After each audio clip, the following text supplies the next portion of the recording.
আজকে আমি চললাম লালন মেলা দেখতে। তো এপার বাংলার সবথেকে বড় হচ্ছে লালন মেলা। বাংলাদেশে লালন মেলা হয় হয়তো, আর আমাদের এই দেশে এপার বাংলা আমি শুনেছি।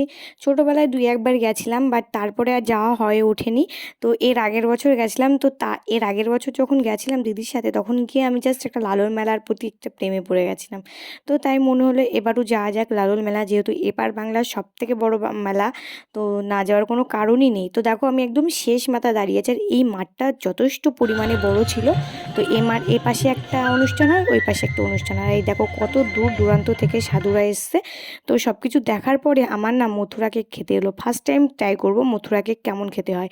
তো চলো খাওয়া যাক। তো মথুরা কেক খেয়ে না আমার একটা আইডিয়া হলো যে একেবারেই বাজে খেতে, প্রচণ্ড মিষ্টি গোলা।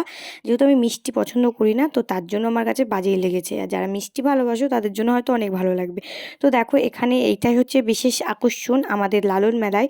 অনেকে ড্রয়িং করেছে, ড্রয়িংগুলো এখানে সাজিয়ে রেখেছে। এখান থেকে যারা ফার্স্ট হবে, যার ড্রয়িংটা ফার্স্ট হবে তাকে পুরস্কারও করা হবে। আর আজকে আমি এসেছি শেষ মেলায়, আজকেই শেষ মেলা। তো দেখো ড্রয়িংগুলো তোমরা সবাই ভালো করে ফলো করো। কোন ড্রয়িংটা তোমাদের ভালো লাগছে সেটাও কমেন্ট করে জানাবে। তো চলো এবার আমি চলে এসেছি পুতুল কিনতে। তো এখানে পুতুল দেখে আমি তো অবাক হয়ে যাচ্ছি, এই মেলায় সব জিনিসের দাম বেশি, মানে সব কিছু।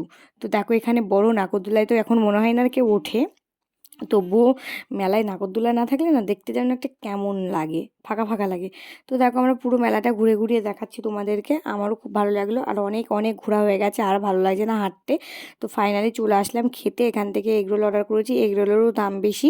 তো এখান থেকে এগরোল খেয়ে বাড়ির দিকে রওনা দেবো, কারণ আর ভালো লাগছে না। তো ইতিমধ্যে আমার হট করে দিদির সঙ্গে দেখা, মানে দিদি আর দিদির ছেলে দেখছি কি এখানে খেলা করছে। ওই দেখো মিকি মাউসে উঠেছে, আর উঠে তো সেই মজা পেয়েছে। আর আমি ওকে দেখে ভয় পাচ্ছি, কিন্তু ও মজা পাচ্ছে। ও কী করে উঠছে দেখো। কিন্তু বাচ্চাদের আমার যা মনে হয় এটাতে না উঠতে দেওয়াই ভালো। একটু বড় হলে ঠিক আছে, কারণ একজনের গায়ের পর যদি আরেকজন এসে পড়ে অবশ্যই তার লাগবে। দেখো কী করে নামছে, দেখো ওর মানে খুব মজা হয়েছে এরপরে উঠতে পেয়ে।